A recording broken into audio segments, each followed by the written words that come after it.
Welcome to Turning Point. I'm your host, Blaine Bertsch, co-founder and CEO at Dryrun cash flow forecasting software, where we help the office of the CFO leave spreadsheets behind, delivering clear and accurate forecasts to the management team. And joining me today is Borja Cuan, co-founder of Four15 Digital, where he's built a career in providing strategic business solutions to help his clients accelerate growth. Thanks for joining me, Borja. Great to be here, Blaine. Thanks for having me.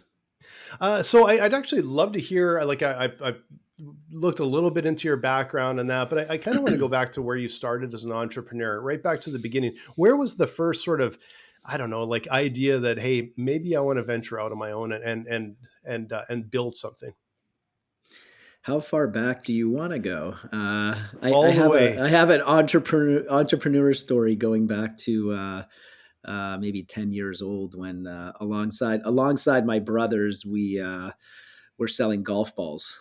Three for $1.25 was the going rate at the time. Until one day we had a buyer come by and buy us out. After a few summers of selling golf balls. And so the credit goes to my older brother who started the golf ball stand business and then employed us, my younger brother and I, to help him during the summer. And then eventually he left and we took it over and ended up selling the business. And I think the sale price ended up being about $225. And that was a big Nice. deal for us at that age.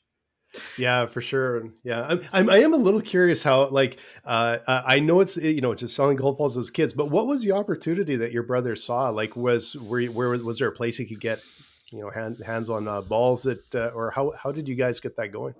Yeah, it all started really. My father used to jog a lot. He was a runner and he would bring us along with him. We would be riding bikes and he would be jogging. We lived very close to a golf course. And along the run, we would find golf balls. So my dad would end up jogging and then we would stop at a very specific place. It was actually a railroad track, and we would follow that railroad track, and it had many holes, and we would end up just bringing a bag with us, and we would collect balls, and we would come back with 20, 30 golf balls every time, and we'd put those balls in a bucket. We'd sort of grab a toothbrush and soap, and we would clean them, and then we would put them in egg cartons, sort them by color, by brand, and then my dad would drive us up the street to a corner very near. Sort of everybody had to drive by the golf ball stand in order to get to the course. There was only one way, so we happened to find a public piece of real estate where we could actually set up shop, and he would leave us there, and we'd set up our stand. And we'd hang out there for, I would say, 5-6 hours, and he would even bring us lunch and then go back home. And it was kind of like fun. Our friends would visit us. We'd have people stop. We'd make some money.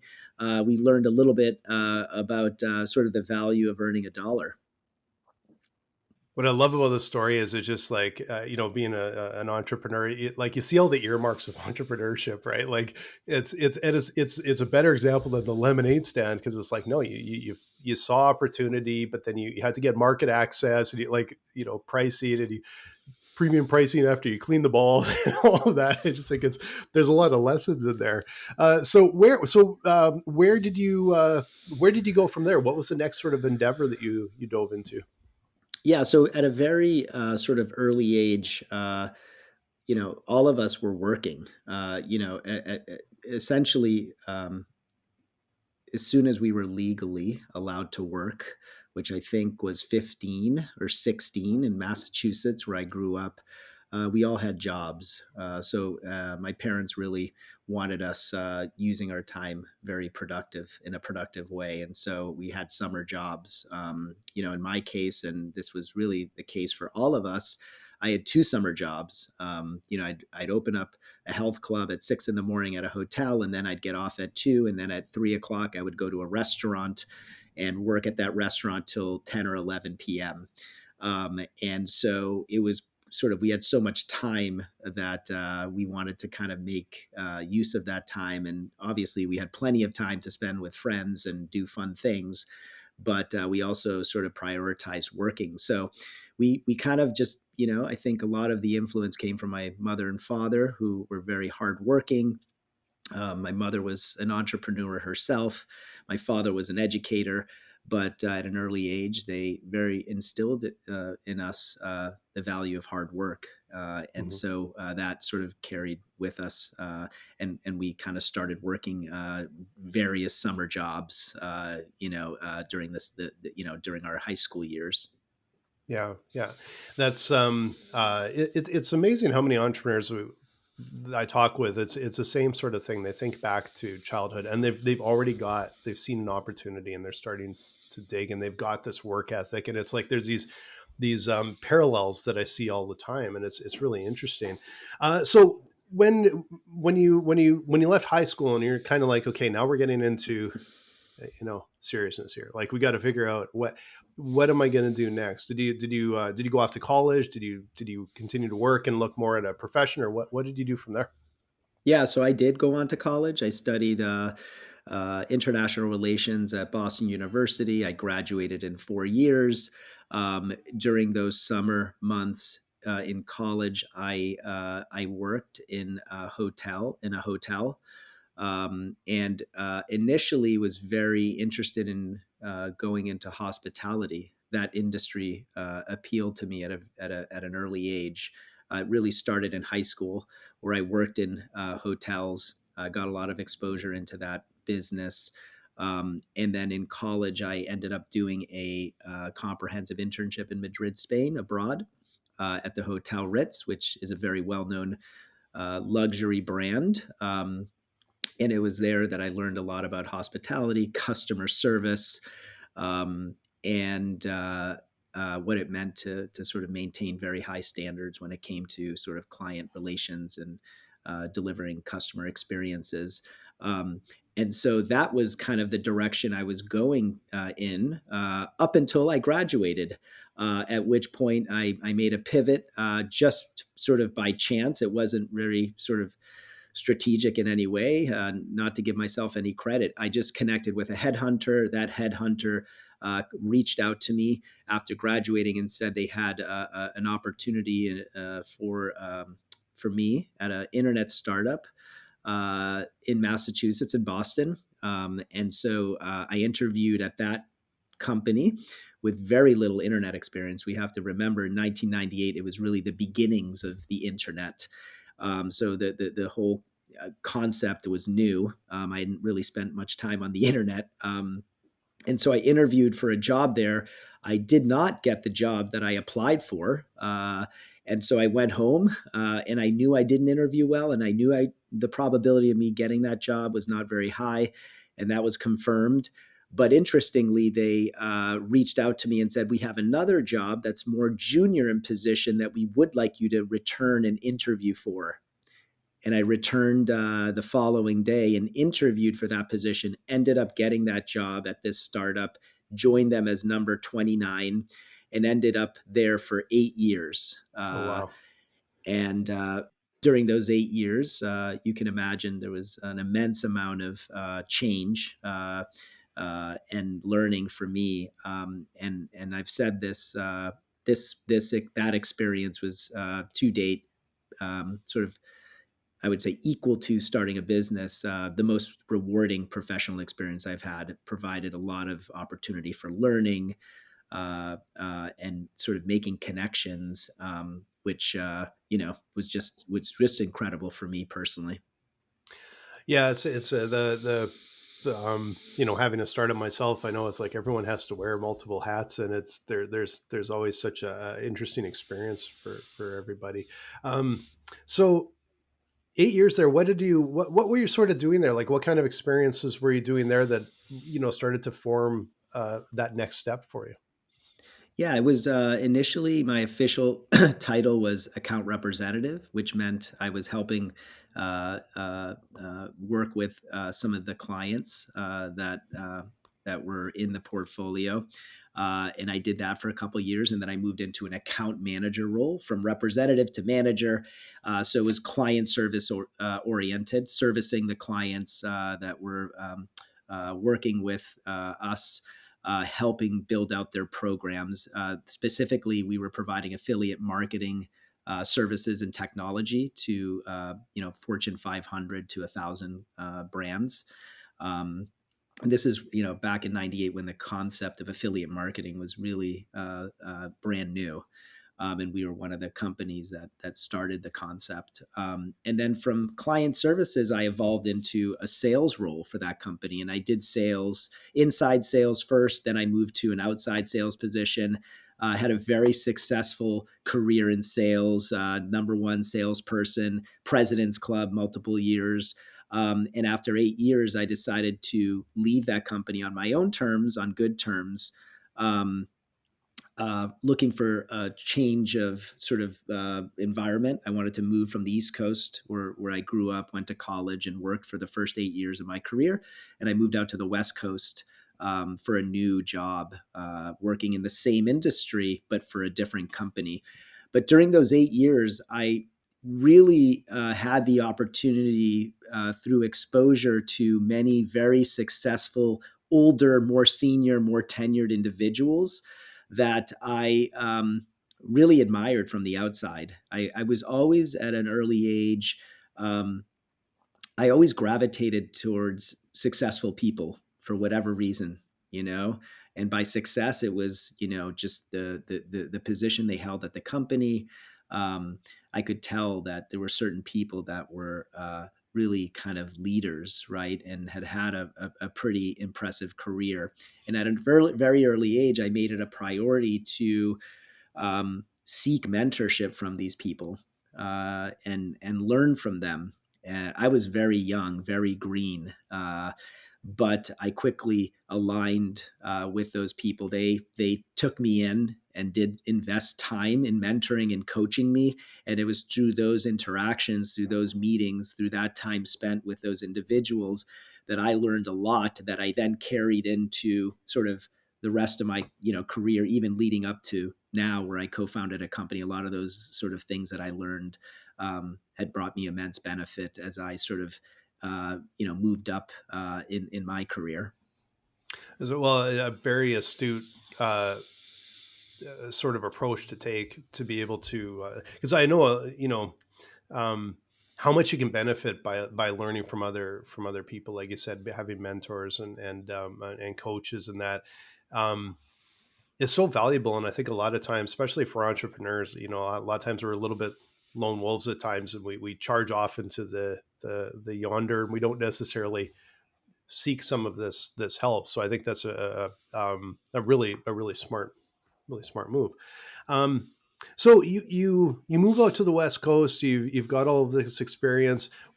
What was the experience in the new place? Was it again like just another step up in learning, or did you start to get that itch to start something new? Not yet. So I was 8 years into my career. I joined a company that at the time was the third largest advertising network in the world. And I was brought in to head up their performance marketing division and grow that business. So we were sort of doing similar things. I was doing similar things for that company.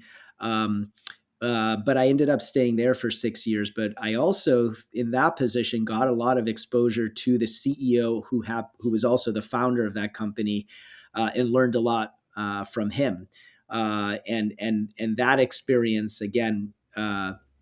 Learned a lot, met a lot of great people, a lot of smart people, had some mentorship in that company as well. And from there, again, that would have been 14 years into my career. I left there again on good terms, on my own terms, to do some affiliate marketing on my own, become sort of like, a solopreneur. And I did some consulting in digital advertising. I did that for about almost 2 years. At which point I decided to stop doing that, and I worked for an in-house team, client side in San Francisco. I was part of their growth team. It was a company that was in the job, career, resume space, SaaS company, and they brought me in to be part of their growth team. And I was overseeing a budget of about $120 million a year in ad spend. And I was there for 2 years, but it was at that company that I met my current business partner, Mike Nelson, who co-founded 415 Digital with me. So he and I overlapped there for 2 years. I left that company. He stayed on. And when I left, he had approached me maybe a few days after I left with the idea of starting an agency. And I, at the time, was not convinced. I needed a bit of sort of persuasion, but I also needed to just think about it if that is what I wanted to do. So I took about 3 weeks and I said, yeah, let's do it. And that's how 415 Digital came to be. He stayed with that company for about 7, 8 months, and I was building out the business, and then eventually he left and committed full time to the agency. So that was back in 2017 when we opened our doors. Mhm. And so what was the, like you left that company and you obviously were sort of thinking, okay, what's next? There's obviously something you wanted to do. You weren't sure. Um, what was sort of the impetus for you to actually leave that company? And then what was sort of rolling around in your head that, you started to go, yeah, this is an opportunity I want to jump on. We felt there was a better way to deliver the service. We had both been on the client, the buy and sell side of the business. So we had a lot of exposure working with agencies. And our experience was that they did a really good job in selling us the service. But then when it was time to deliver that service, there was a disconnect. And it was always underwhelming in our experience. And so we knew, because we had done this for many years for others, that we collectively could build a business and deliver really good customer experiences. And so we had sort of the knowledge, we had the Rolodex, we had the mindset and the attitude. And so we said, now seems like a perfect time. If we're not going to do it now, when would we do it? And so that really was the reason. We just said, hey, we're both sort of aligned in terms of what we want to accomplish. We both bring complementary skill sets to this business. There's very little redundancy with what we can provide the business, and so it just made sense. It was timing and meeting the right person. And identifying, obviously you identified a problem. So it wasn't like, we just want to go and do the same thing that these guys are doing. It's like, we see a problem and we think we've got a solution, and that's what's going to differentiate us in the market, or whatever, which was really critical, right? To be able to offer something like that. How did you, I guess I'm interested in, you stepped out of, this sort of comfortable place. Your partner was still there for a little bit. Um, what did you do to get started? How did you get those first clients and start building, um, taking those first steps? Because of course it takes time. It takes years to build a business, to where it always feels like, hey, I started a business, and they say it takes 5 years to build a business. And I remember, being there going, no, I have a business now. And then 5 years in, you're like, yeah, okay, now I've got a real business. So not a real business, but you understand now. It's like, oh, it takes all this time to get all these systems and processes and people and client lists and all that. Um, what were those first steps? Like, how did you go? Like, okay, we're going to do this. What was your first thought of where do we start? Yeah, I mean, there are operational things that you have to implement. At least my view was, I want to make sure that we have all the legal, accounting, HR policies in place, and really make this a business, right? I think some people, insurance and all of these things that I think people sort of overlook and don't treat seriously, or as something that needs to be done. I actually started there, and I said, I believe that we're going to have a real business, so I want to set up the infrastructure needed to support what a real business needs from an operational standpoint. Even though we didn't have an employee, I was already thinking forward. So that meant having really good contracts, which meant I needed to hire an attorney to help me draft these contracts, right? A master service agreement, a statement of work. I needed to, connect with an accountant. I wanted to have proper books for the business. I need to contact my insurance broker and say, hey, I have a business. What are the policies we need to have to be compliant and to make sure that we're protecting ourselves? So all of these things that I think people overlook, which again doesn't mean you have to do this. It was just my path was I want to set it up correctly as if I'm taking this seriously and I want to bring some formality to the business. So we did that, right? Build a website, all of those things, right? That sort of are not sexy, but like that you just have to do. Um, and then from there, it was all about customer acquisition. It was all about how do we get our first customer? I don't care if they pay me. I don't care how much they pay me. All I want to do is get the opportunity to prove our worth and to demonstrate that we can drive value to a business, get them to become a referral for us, a raving fan for our company. So we ended up building our business through our network. The Mhm. power of the network. How many times have we heard that?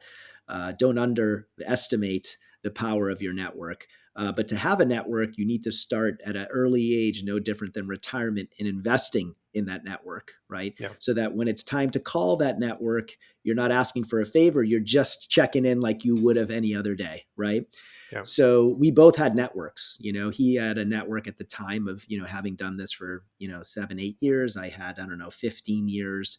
So collectively, we had a lot of people that, um, trusted us, that knew that we were good at what we did. So we immediately turned to our network and said, hey, we just launched a digital marketing agency. We can help you with customer acquisition. We can help you build a sales pipeline. And we started getting opportunities that way. And that's how we landed our first couple deals. It was right out of the gates, just calling, letting people know that we were on our own and what the services that we were providing were, and then that quickly turned into sales opportunities. Yeah. Yeah. It's it's interesting. Like you had a kind of like said 14 years experience or whatever before you dove in. My first entrepreneurial experience, I that was maybe 3 years in. I was 25 or six, dove in. So a lot of stuff you talked about legal, like I went straight to the network and found customers because I'm like, I gotta get some dollars coming in. And then a lot of that other stuff that you talked about that, now I know how important it is, it came over time, right? And and fortunately it was it played out fairly naturally. But it was interesting, like I had before Dryrun, I had a creative agency for over a decade. So we built our entire business on networking, and like you said, it's not just meeting someone, it's nurturing relationships over months and years, and like you said, checking in constantly, and um it's got to be more than you've shaken a hand. You have to nurture that network, nurture those relationships, and it just starts to expand. And over time, like we got virtually back then, like we got all of our business. This was early, like maybe 2000, 2001. Like we got all our business through networking. And I don't know if we ever got a job off the web, which is different now because it's a totally different time. But 2000, 2001 or whatever, it was just that's how we did it. And as much as the world has changed so much, I still think the value of relationships is paramount because people still, I think, want to do business with people, real people, right? Yeah, I agree. How important it is in our business. I mean, outcomes and results are required in our business. The clients that we work with demand that, require that. They hold us accountable to goals, right, numerically. Mm-hmm. But the other component that also is a non-negotiable in my view is really building relationships, building connections with clients, because what we know is that it's going to be a difficult journey. There will be ups and downs, right? It's not Yeah. always going to be record-breaking months. Um, and so, why a relationship is important is because you know, people go through periods in jobs where things are just not fun, right? And when you have that connection, it makes it that much better, right? And also, if you make a mistake or if the performance of a campaign is not going so well, but you have a good relationship with that customer, they're probably going to give you, there's probably going to be more understanding, more patience, maybe a second chance. Mhm.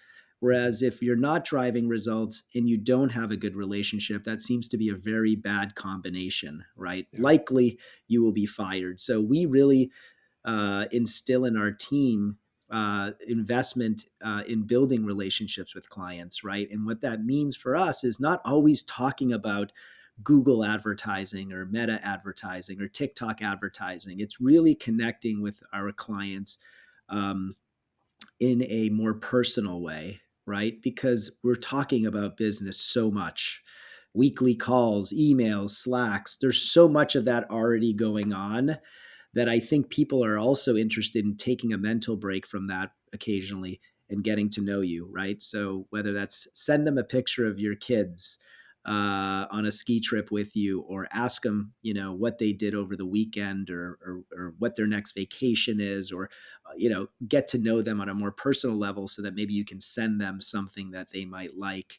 Know when their birthdays are. There's just so many things that we do to try to build relationships with our clients, and obviously a big one is in-person meetings, where you're in a conference room, but you're also not in a conference room, right? You're out sharing a meal together. You're out doing an activity that everyone likes. You're taking a hike, um, whatever that is, golfing, really dependent on people's interests. You really have to make time for that, because I think that's when people really connect on a more deep level, and that's how relationships are developed. Yeah, it's as much as everything, so much has moved online. It's so different meeting people in person. It's not a strict 30 minutes and everyone's jumping to their next meeting, and it's time to actually, chat and learn about them. So when you started in 2017, now like we fast forwarded fairly quickly here. Um, but what were some of the challenges of going from where you were in 2017 when there's two of you? What were some of the challenges you faced getting to the point where now, okay, now you've got a team, now you've been a little more established, you got established clientele, the repeat clients, like there's a lot of things that happen between them, and from the outside it always looks like it's just kind of a smooth line. But what were some of the things that were put you took you out of your comfort zone when you dove in and were doing this for the first time?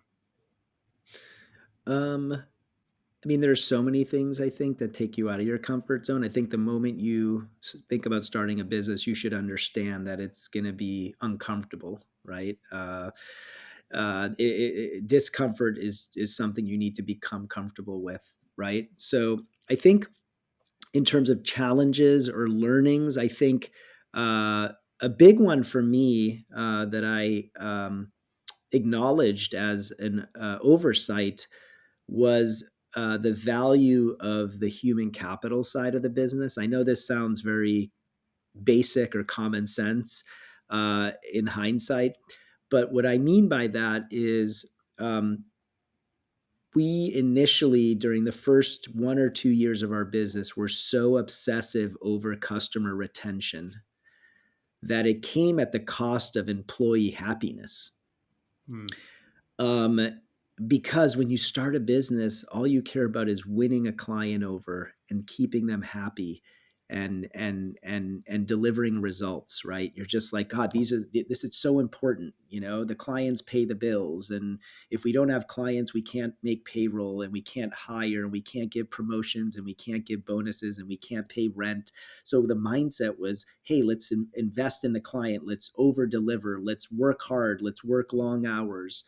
um, and that's okay to a degree.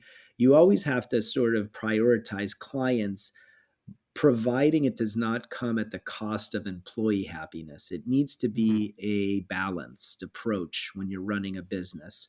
And it was not something I realized. It took me a couple years as a founder to recognize that, acknowledge it, and make adjustments to the way we operated our business to account for that. And what we realized is that a lot of our team was burning out. They were working long hours. There's a lot of pressure. The environment was such that we had very high standards for the team, and what the expectations were. even higher than the clients placed on us in some cases. Um, and so there was opportunity to optimize the way we did business to provide a better environment for the team. And I think that was one of the things that I learned that I didn't know. Like it Mhm. sounds, again, like it's not, someone's not going to be like, wow, that's very impressive listening to this perhaps. But when you're in the thick of it, you kind of lose sight of some of these things. Mhm. And so my learning was to balance that a bit more. We're still, maintaining very high standards. We're still delivering exceptional results.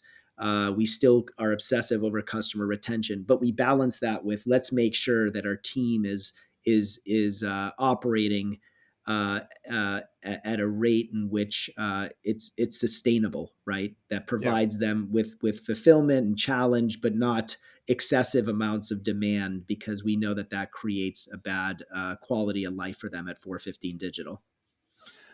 Yeah, and if the it's where the team goes is where the business goes. Is I've found that out over the years, and early in my career, I got very lucky. We I don't know how much was luck and how much we just seemed to have a knack for it. We hired really well and we had a really good team, and then later on, I got cocky, and I sometimes just we ended up with some poor fit, and it was obviously it's disruptive to your team, and you realize this is affecting the whole team. But just like you, we've had the odd time where um, the clients were hard on the team, and I know there's been a few times in my career where very rare, but there's been a few times where we've had to fire clients, and it was the best thing we ever did. And more importantly, I think is we started to come up with ways to make sure that we were getting the right clients, because we've gone down that path before too. Is it's um, of course, like you have to have dollars coming in, you have to have revenue coming in, but it starts to erode the systems and the foundation if you're not careful, and it'll cost you more in the end. It'll cost you more in that revenue in the end. And we got just trying to be more and more careful on who is the right fit, like where can we help the most, so that it's and not taking on the clients that are a poor fit, because it just doesn't work for anybody. um Took me a long time to learn those lessons, but how do you now sort of fine tune and know, like, we know how to go after the right client where we can really help them, they're going to be a perfect fit for us, and how do you sort of say these ones we know aren't going to be a great fit, let's really focus on the right fit? How do you sort of plan that and reconcile all of that? Yeah, just to go back to the topic we were just discussing, one of our core values became, if we have to choose, it's employee over client. Yeah. So that's actually one of our core values. And what that means is, in the event that a client is unreasonable with our staff, we will part ways with a client. It's happened a few times. And I always make it clear, what I mean by that is not that clients cannot be demanding and have high expectations. That is how we operate. Every client has the right, they are the customer, to have certain expectations, right? Hmm. Providing they treat you with respect, providing that those expectations are not so unreasonable, then you have to, sort of, uh, you know, deliver the service that we're sort of expected to deliver. So that's really the takeaway. But yes, when it comes down to it, if we have to choose between a client or employee, we will make that decision in favor of the employee. And we've had to sort of exercise that a few times, not many, Hmm. fortunately, but we have had to do that. In terms of the client fit, how do we go about sort of deciding that? Um, we spend a lot of time up front during the sales process with our clients. We audit their businesses at a very deep level. So we look at their ad accounts, we look at what's being done. We'll then come back to them based on math and experience, not opinion, on what we think the opportunities are, what the gaps are, and then most importantly, what we would do if we were in the driver's seat, sort of in charge of things. And it's through those, I would say, hours of conversation that we get to know them very well. Mhm. And we're looking for, there's some things that we look for in terms of minimum ad spend, and the type of product or service that they offer. Do we think we can make an impact? There are some things that we look out for that obviously they need to check boxes on in order to work with us. But we're also placing a lot of value and weight on personality fit, right? An Mhm. alignment on the direction of their business. Do we align on what we believe is the best path and what they believe? Is there, if there is misalignment, in what areas is there misalignment, and do we can we get to a point of agreement that makes both parties satisfied? Because we're going to be hired and held accountable to something, and if we believe that they're going to prevent us from allowing us to do what we need to do to be successful, then that's something we want to get out before we engage with them. Mhm. So those are the types of conversations that we have with our clients. And through that process, it's almost like a mutual interview. They're assessing us and we're assessing them. And at the end of that process, we have a good idea of what it will be like to work with that client. But truth be told, until you're in the thick of it, no different than hiring on the employee side, until you're going through those bad moments. It's very hard to know exactly how clients are going to be, until you're sort of faced with adversity, or a Mhm. situation that's a bit sticky. But we do a pretty good job up front doing some due diligence through the process that we have in sales. Yeah. And so now I just want to do a quick like flip that on its ear a little bit to say, okay, now we understand how you approach it, how you bring those clients in, you get the right fit. How do you get the right fit on like how do you build the culture in your company, and how do you get the right fit when you're hiring staff that they fit into that culture and they work really well with how you have the whole engine running? So hard. Uh, I don't even think that today I have the right formula. I think, we do our best during the interview process to meet with candidates, spend a lot of time with them through conversation. There are tests that we administer. For our business, there's some sort of, there's a qualitative and quantitative side of the business that we need to test for. Um, but through conversation is how I end up assessing culture fit. Hmm. The way I approach it is by being very transparent with what anybody is getting into when working at this company. Um, the way that I build relationships with people is through brutal transparency and direct communication. So when you interview for me, I want you to know what the expectation is going to be before you work at the company, because I think it's only fair for you to know what you're getting into, right? So Hmm. yes, my job is to sell you on why I want you to work here. It's not like I want to paint this picture of this environment being bad for anybody. But there's the reality of the environment, which is it's a tough business, and the Yeah. clients we deal with are tough. These are in Yeah. some Yeah. cases multi-billion-dollar companies, and our points of contact are held accountable to growing revenue. And if they don't grow revenue, they come down hard on us, and we're Yeah. the ones to blame, and we get fired. And we also are managing a lot of money on behalf of businesses, and that job is very serious. So, what I try to do is really paint a picture on what it is to work here. What are the qualities and characteristics we're looking for in people? And then I want to understand, from whoever we're interviewing, do they sort of match the criteria, right? And you do that by kind of understanding a bit more about their journey, how they think about business, how they think about their careers. What is their sort of working style? How do they thrive? How do they deal with problem solving, conflict, right? What is Hmm. their style of communication? Do they take feedback well? Things like that. So it's not a perfect recipe, but we try to get as much information up front through a lot of sort of conversation and testing to see if they fit. But I always say, unfortunately, no matter how thorough you are in interviewing, until someone is actually in the weeds doing the job, it's really hard to know with 100% certainty if someone's going to adapt. Um, but you do your best through interviewing.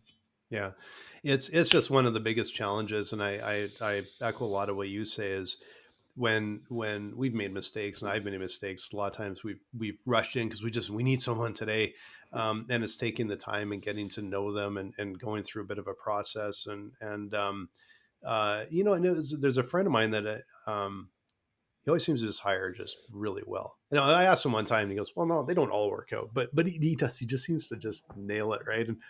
And I asked him one day, so what do you do? How do you just do that? And he goes, well, my number one thing is I ask them what they do outside of work. And he has an entire conversation around that. And he says, I can learn so much about um their like tenacity and drive and all these other things by asking that question. And it was one of those things that I tended to ignore a little bit. You always see at the bottom of the resume, here's my what I do outside my hobbies or something, and just kind of ignore that and realize he actually puts a little time into that. And it's one of those things that in the back of my mind, I'm like, I remember that for next time. That's an area to explore because there's something there that I hadn't appreciated because it's a real challenge. It's a hard What's one a to nail down. what's I would love to ask him the question of what's a bad answer to that question. Yeah, I'll ask him that, and I'm curious what he. Because there is a right or wrong answer. When you ask a question, you're looking for something. So my curiosity goes to, okay, well, when he's asked that question and it's not been what he was hoping for around tenacity or work ethic or growth, like what are the answers, right? Like I sit at home and Yeah, watch Netflix, like I don't do anything, like what is he looking for? I do remember him saying one time, and I like this. We this is fairly superficial. I didn't really dive down that far with him, but I remember him saying something about um, it's not necessarily what they do. It's just that they have to be. It's like they're interesting people because they're Mm. doing something interesting. And so, in other words, it's like it's not like, well, I like to watch TV. It's like, yeah, well, I volunteer and I do this, or I compete in this sport and I'm obsessed with it, or um, it seemed to me that it was a he said something about it's like they're just interesting people or something, and I'm like, hmm, but it speaks to a wider sort of thing when they have outside interests and they're passionate about something and they take it to that next level. It sort of says something, right? But yeah, it's a conversation I'm going to dig into a little bit more with him because it was he kind of just it caught me a little bit where I went, oh wow, okay, Well, I think that's interesting. it makes a lot of sense. I mean, it correlates a lot with business. Because I think what he's after is this someone I'd want to hang out with? Also, Yeah. right? Which is part of having a business is you want to be around interesting people that have a similar. Uh, it's no different than personal lives. Like the older you get, the more you're hanging out with people that have similar interests. I don't Mhm. mean different points of view on religion or politics. I value that. Like you can vote for whoever, you can practice whatever religion. Diversity in that is great, but you do hang out with people that have similar interests, lifestyles, right? Like healthy, Mhm. if you're a health freak, whatever your hobbies are, right? If you like to golf, if you like to shoot guns or climb mountains, like you end up, having some of those people in your life. So I think it also does tell me a lot about uh, what type of employee someone will be based on what they do outside of work. There's absolute correlations there, right? Because I think, depending on what their interests are, how they spend their time, does say a lot about a person, right? And Mhm.